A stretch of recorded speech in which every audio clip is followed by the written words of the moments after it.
बारे में जो अपन बात कर रहे हैं, इस प्रोटीन एनर्जी जो माल न्यूट्रिशन है, इस प्रोटीन एनर्जी माल न्यूट्रिशन के दौरान बेटा 3 तरीके का माल न्यूट्रिशन की कंडीशन देखने को मिल सकती है। एक होता है एक्यूट माल न्यूट्रिशन, एक होता है बेटा क्रोनिक माल न्यूट्रिशन, और एक है बेटा सीवियर माल न्यूट्रिशन। अगर अपन माल न्यूट्रिशन की सीवियरिटी के अकॉर्डिंग बात करें, कंडीशन के अकॉर्डिंग बात करें, 3 कंडीशन है पीएम की, एक्यूट माल न्यूट्रिशन, क्रोनिक माल न्यूट्रिशन, सीवियर माल न्यूट्रिशन। इन तीनों से कैसे क्वेश्चन पुटअप होता है, आपसे पूछा जाए कि ये जो तीनों कंडीशन है, इन तीनों कंडीशन में आप बताइए कि बेस्ट इंडिकेटर क्या होगा असेसमेंट का। जब आपको इन बच्चों को असेस करना है, इन प्रोटीन एनर्जी माल न्यूट्रिशन वाले बच्चों को असेसमेंट करना है, तो बेस्ट इंडिकेटर क्या होगा, सबसे अच्छा इंडिकेटर क्या होगा। मधु वेरी गुड इवनिंग बेटा। अगर बेस्ट इंडिकेटर की बात करें तो एक्यूट माल न्यूट्रिशन के अंदर हो जाती है decrease weight according to height. इसका हाइट के अकॉर्डिंग वजन कम रहता है इस बच्चे का, और हाइट के अकॉर्डिंग जो वजन कम रहता है इसी को कहते हैं वास्टिंग। बोलो क्या बोलेंगे बेटा इसको अपन बोलेंगे वास्टिंग। जो बच्चा होता है, जो एक्यूट माल न्यूट्रिशन वाला बच्चा होता है, उस बच्चे में हमेशा क्या देखने को मिलता है, हाइट के अकॉर्डिंग वजन कम रहता है। तो इसका जो बेस्ट इंडिकेटर है, वो बेस्ट इंडिकेटर क्या है बेटा, वास्टिंग। अगर क्रोनिक माल न्यूट्रिशन की बात करें तो इसमें हो जाती है decrease height according to weight. इस बच्चे में वजन, अकॉर्डिंग टू एज, इस बच्चे में एज के अकॉर्डिंग हाइट क्या रह जाती है, कम रह जाती है। ये छोटा हो जाता है, इसकी जो साइज है वो छोटी रह जाती है, लंबाई कम रह जाती है। यहां देखने को मिलता है स्टंटिंग, ये वैशाली जैसा हो जाता है बच्चा। अगर अपन एक्यूट माल न्यूट्रिशन की बेस्ट इंडिकेटर की बात करें तो वेस्टिंग होगा, क्रोनिक की बात करें तो स्टंटिंग होगा। सीवियर जो कंडीशन है ये मोस्ट कॉमन देखने को मिलती है, ये कंडीशन होती है most common in 6 month to 5 year. 6 महीने से लेके 5 साल तक के बच्चे में यह सबसे ज्यादा देखने को मिलता है। और जब सीवियर माल न्यूट्रिशन वाली कंडीशन आती है तो इसके जो इंडिकेटर है, इसमें इंडिकेटर क्या क्या देखने को मिलेंगे बच्चों आपको। एक तो इसके अंदर डिक्रीज हो जाएगा मिड आर्म सरकमफेरेंस। जो अपन एनर्जी माल न्यूट्रिशन को देखने के लिए एम ऐसे यूज करते हैं, मिड आर्म जो सरकमफेरेंस अपन यूज करते हैं, ये इसका मिड आर्म सरकमफेरेंस हो जाएगा लेस देन 11.5 सेंटीमीटर। कितना रह जाएगा बच्चों, इसका 11.5 सेंटीमीटर से कम हो जाएगा। एक इसका जो इंडिकेटर है ये हो जाएगा लेस देन 70% वेट एक्सपेक्टेड। जो इसका एज के अकॉर्डिंग नॉर्मल वजन होना चाहिए था, वो वजन 70% से भी कम हो जाएगा। बच्चा बिल्कुल पतला हो जाएगा, बिल्कुल कमजोर हो जाएगा, और साथ में पूरी बॉडी पे क्या देखने को मिलेगा बेटा, एडेमा देखने को मिलेगा। तो इस वेरी सीवियर या सीवियर माल न्यूट्रिशन की बात करें तो सीवियर माल न्यूट्रिशन के दौरान कितने इंडिकेटर फॉलो करने पड़ेंगे अपन को, 3 इंडिकेटर फॉलो करने पड़ेंगे। कौन कौन से फॉलो करोगे, एक तो मिड आर्म सरकमफेरेंस होगा, कितना होगा, 11.5 से कम होगा। जो वेट है वो 70% से कम हो जाएगा, और साथ में क्या हो जाएगा, एडेमा हो जाएगा। ऐसी कंडीशन के अंदर आप इस पेशेंट के जब आप डायग्नोसिस करेंगे तो इस पेशेंट में आपको देखने को मिलेगा हाइपोथर्मिया, इस बच्चे में देखने को मिलेगा हाइपोग्लाइसेमिया, इस बच्चे में देखने को मिलेगा हाइपोवोलेमिया, इसमें देखने को मिलेगा इलेक्ट्रोलाइट इम्बैलेंस। बच्चे में हाइपोथर्मिया वाली कंडीशन हो जाएगी, हाइपोग्लाइसेमिया हो जाएगा, हाइपोवोलेमिया हो जाएगा, इलेक्ट्रोलाइट इम्बैलेंस हो जाएगा। तो इन सब का क्राइटेरिया कितना होगा, आपसे पूछ लिया जाए बताइए पीएम के दौरान कितना पे आप हाइपोथर्मिया मानेंगे।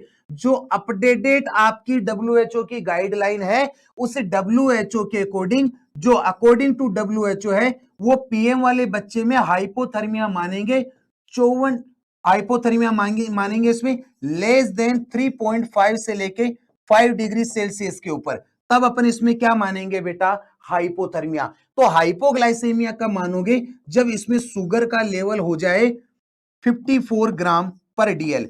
अगर पीएम वाले बच्चे में, इस बच्चे में अगर शुगर का लेवल 54 ग्राम पर डीएल से 54 ग्राम पर डीएल से कम होगा, तब आप इसको क्या नोटिफाई कराओगे, हाइपोग्लाइसेमिया। क्या नोटिफाई कराओगे इसको, हाइपोग्लाइसेमिया। हाइपोवोलेमिया हो जाएगा, जिसकी वजह से बच्चे में क्या देखने को मिलेगा बेटा, डिहाइड्रेशन वाली कंडीशन होगी। और जब भी इलेक्ट्रोलाइट इंबैलेंस की बात आएगी, तो इलेक्ट्रोलाइट इंबैलेंस में सबसे ज्यादा क्या होता है, पोटेशियम। सबसे ज्यादा क्या होगा बच्चों, पोटेशियम होगा। ऐसी कंडीशन के दौरान आप इसका मैनेजमेंट करोगे, तो मैनेजमेंट के दौरान सबसे पहले ट्रीट करोगे आप हाइपोग्लाइसेमिया को। इसके लिए अपन देते हैं बेटा 5% से लेके 10% डेक्सट्रोज। क्या देंगे इस बच्चे को, 5% से लेके 10% डेक्सट्रोज देंगे। हाइपोथर्मिया के लिए उसके कपड़े उसके ऊपर डालेंगे, और पोटेशियम का क्या करेंगे, उसको पोटेशियम इन्फ्यूजन देंगे। और पोटेशियम किस में देंगे, डाइट में देंगे। आपसे कहे कि फ्लूइड को कैसे ट्रीट करोगे, तो फ्लूइड रिप्लेसमेंट के लिए, फ्लूइड को ट्रीट करने के लिए अपन थेरेपी देते हैं। और जो थेरेपी देते हैं, उस थेरेपी को बोला जाता है बेटा रेजोमल फ्लूइड थेरेपी। कौन सी थेरेपी होगी बच्चों, इसे अपन कहेंगे रेजोमल फ्लूइड थेरेपी। ध्यान रखना इस बात का बेटा, अगर जब भी आपसे प्रोटीन एनर्जी माल न्यूट्रिशन की बात की जाए और उसमें कहे कि बताओ हाइपोवोलेमिया के लिए कौन सी थेरेपी काम में लेते हैं, तो हमेशा आपको ध्यान रखना है बेटा, कौन सी थेरेपी काम में लोगे, रेजोमल फ्लूइड थेरेपी। कौन सी थेरेपी काम में लोगे, रेजोमल फ्लूइड थेरेपी। और इसके साथ में आप क्या दोगे, आरएल। क्या दोगे, आरएल।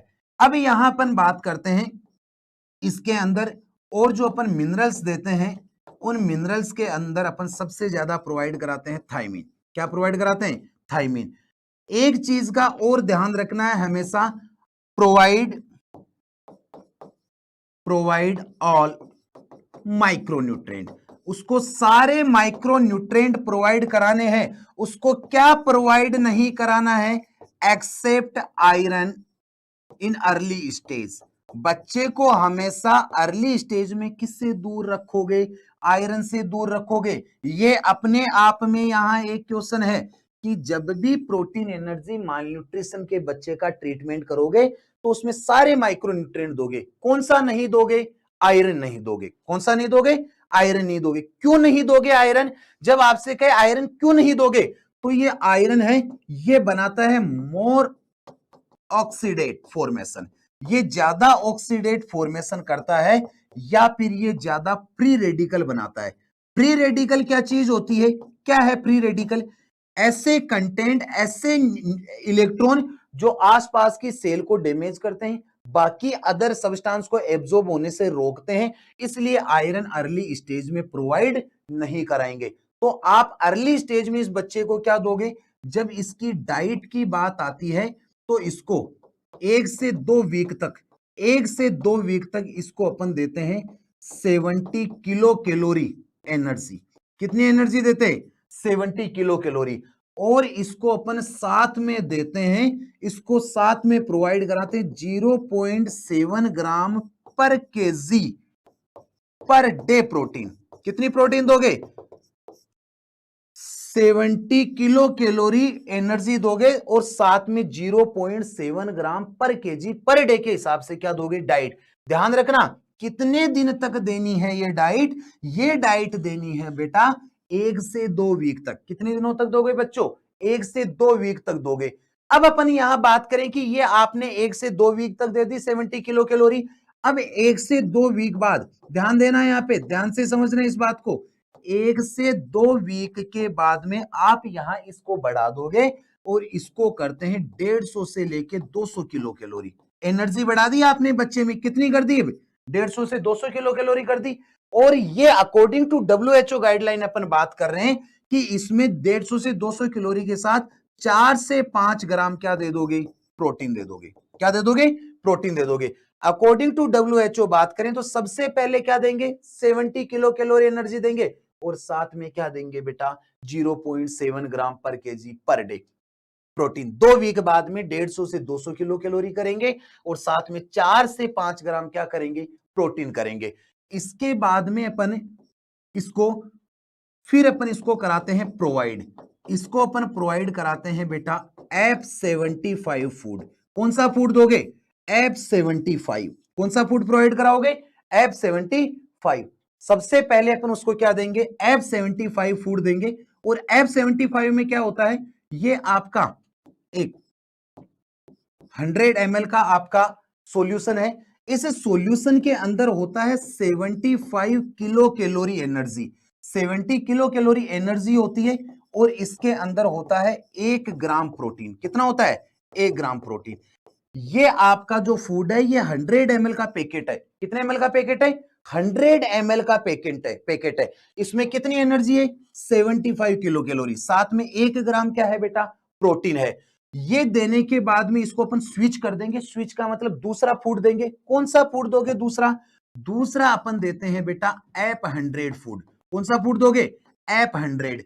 और इस F100 के अंदर 100 ml में होती है 100 किलो कैलोरी। कितनी होती है, 100 किलो कैलोरी। इसमें 100 किलो कैलोरी एनर्जी होती है और साथ में होती है बेटा 1 से 2 ग्राम प्रोटीन। कितनी होती है, 1 से 2 ग्राम प्रोटीन। स्विच कर दिया अपन ने इसको, ध्यान से देखना। पहले अपन ने 70 किलो कैलोरी दी, 2 वीक बाद में 150 से 200 कैलोरी दी। ये सारी की सारी according to WHO updated guidelines है। 150 से 200 कैलोरी के बाद में किस पे स्विच कर दिया, F75 पे। F75 के बाद इसको किस पे स्विच कर दिया, F100 पे। और F100 के बाद में स्विच करते हैं बच्चों RUTF। किस पे स्विच कर देते हैं, RUTF। क्या है बेटा RUTF, ये आपका है बेटा ready to use therapeutic food. कौन सा फूड है, ready to use therapeutic food. कौन सा फूड है, ready to use therapeutic food. कितना है इसके अंदर, कितनी चीजें हैं इसमें होती है 543 किलो कैलोरी एनर्जी। कितनी है बेटा, इसमें है 543 किलो कैलोरी एनर्जी है। और साथ में इसमें होती है बेटा 15 ग्राम प्रोटीन। ये फाइनल फूड दिया जाता है। कितनी एनर्जी होती है, इसके बारे में बार बार क्वेश्चन पूछा गया है। RUTF में कितनी एनर्जी होगी, तब आप कहेंगे कितनी होगी, 543 किलो कैलोरी।